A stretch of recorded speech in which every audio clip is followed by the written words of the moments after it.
Hey y'all, how y'all doing? This is Love and Marriage Huntsville Part 2 because I realized that I did not mention their interactions with Stormy and Tiffany or whatever. So I definitely didn't want to leave that out or whatever. So, I think Stormy invited I'm sorry, you guys, Tiffany out to some drinks of some sort and just to get to know her better, just to, kind of clear the air to try to get to know one another better or whatever, which I thought was a good gesture, right? So when they get in there and they're talking, and because they both felt that the footing that they ended on was not the best, right? So, and I can't remember verbatim because this part of the episode or the scene, um, I didn't particularly like. Maybe because, we all feel how we feel about Tiffany. And Stormy came in as the storm, right? So, anyway, through that interaction, Tiffany was trying to be, I guess, in her words, transparent and explaining herself and her journey to Stormy, who pretty much said she could care less because she lost her mid 5 sentences ago, which I thought was rude or whatever. I don't know about Stormy yet. I really don't know about Stormy yet because she's coming in and, like Mel said, really, really opinionated. Sorry, you guys, I had to pause for a second, but yeah, really opinionated or whatever. And I think Stormy is definitely.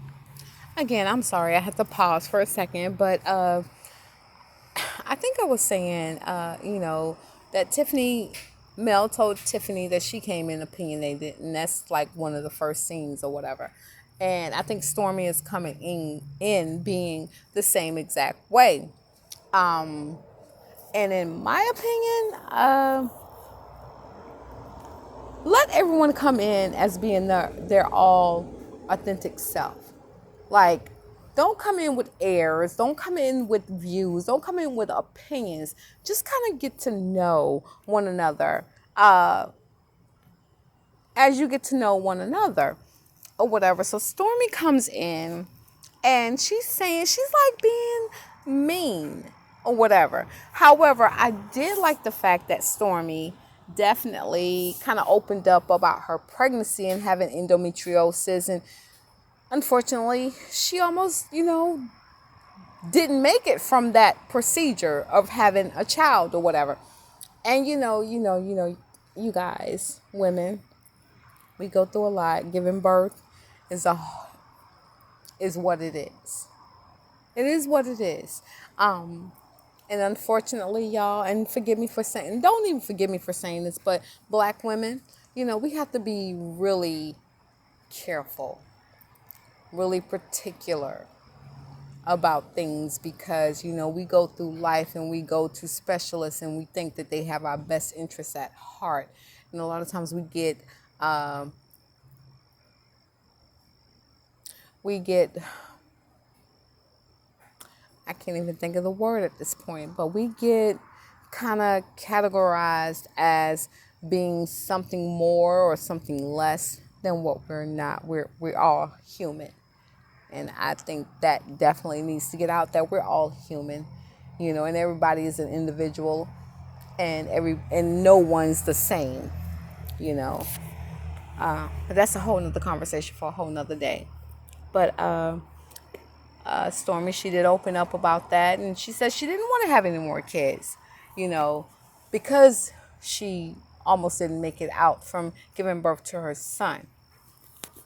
I thought that was big of Stormy, to open up that way because Stormy is coming off as Oh, Stormy, come, baby. I'm gonna need you to come through. I'm gonna need you to be a little bit better. I'm gonna need you not to be a mean girl, sugar. And I know we deal with people and women of the same walk of lives and whatever.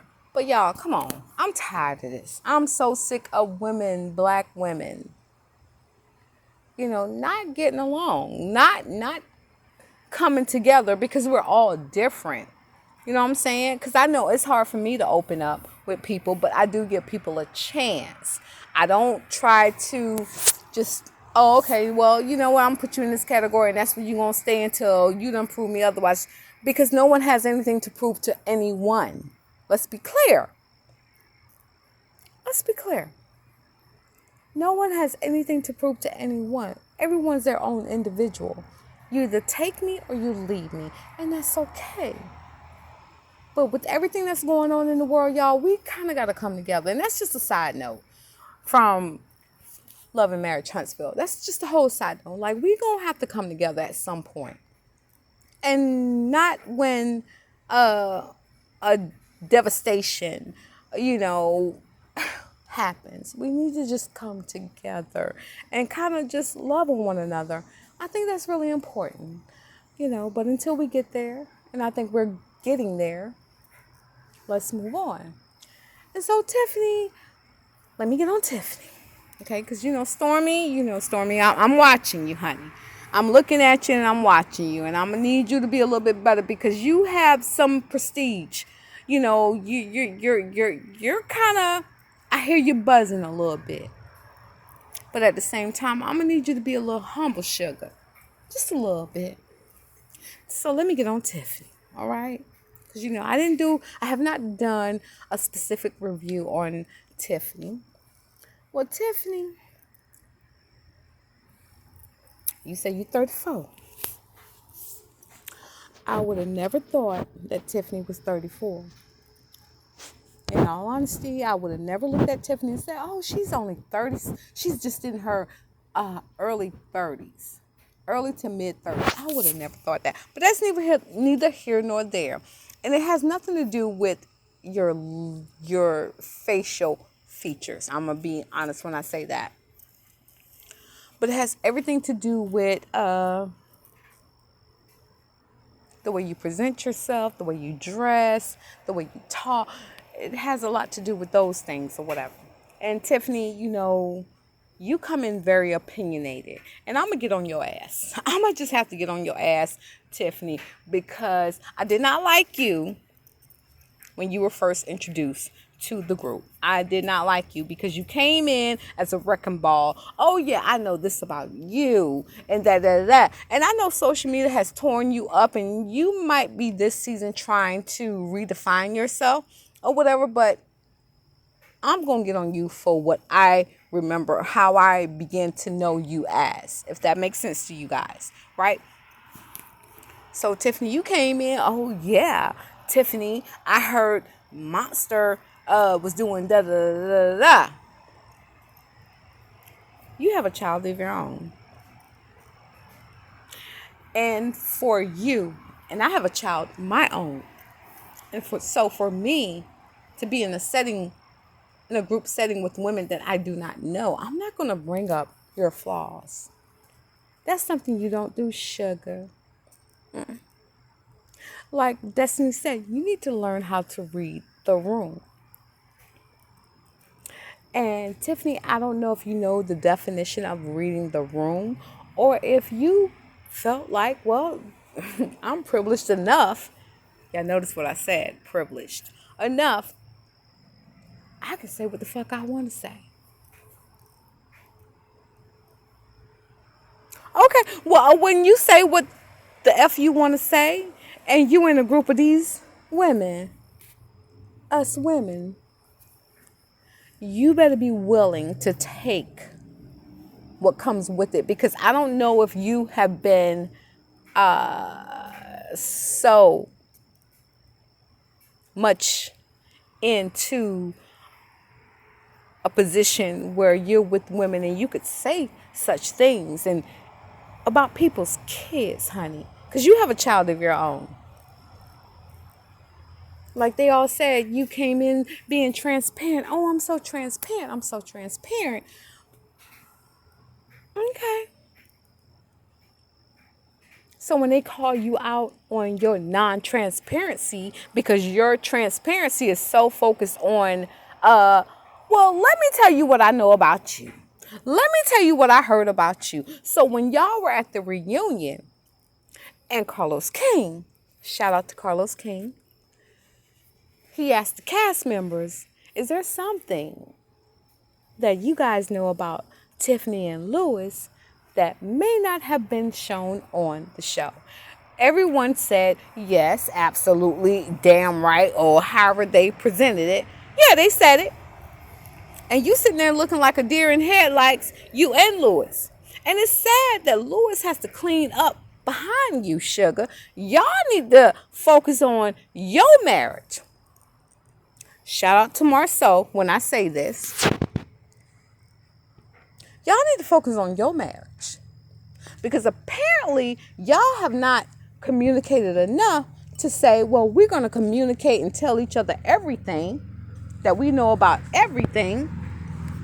And then when we go out amongst the crowd and we're not together, what to say and what not to say.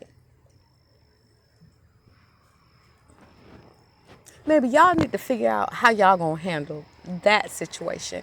Like, okay, well, you know, yeah, we talk about this, but everything is not meant to be, oh, well, as soon as I get in the group with the girls, well, my husband told me that, you know, when he was out with the boys, and Tiffany, this is directed to you, he said that he feels like he's losing himself, or he doesn't even know the woman that you are anymore, because when he first met you, you had all the confidence in the world. Girl, you had to know some way that was wrong. But I digress. I'm not going to go back to past seasons. I'm going to focus on this because I think you're trying to just redo everything that you've done. And Tiffany, I could spend a whole segment myself on you and what not to do and what to do. Now, let's go ahead and jump into the Christmas party that Mel had. And before we get to that, let's talk about how she invited Kimmy out to this brunch or whatever, and at this charcuterie, if I'm saying that right, board or whatever, because she knows Kimmy, because Mel knows that Kimmy is a foodie or whatever. And I could see Kimmy, you know, she was like, okay, all right, you know, because Kimmy is that type, that type being, I whatever. And so when the subject came up as far as the picture or whatever, and Kimmy was like, well, I talked to my husband and blah, blah, blah. He said that it was not true about the linebacker or whatever.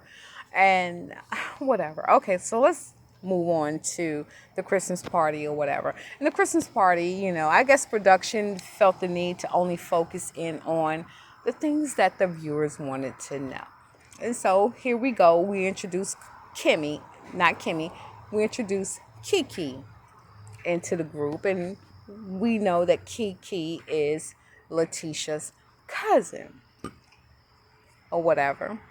And they're asking questions to Kimmy. Well, how did you feel when this picture came out? And Kimmy was like, well, I talked to my husband and he said that the linebacker situation or whatever the situation was, it didn't happen. Okay. All right. That's cool. And now that's the wifely thing to say or whatever. But I think the viewers, as well as a lot of the cast members, realize, y'all, I got to do a second one.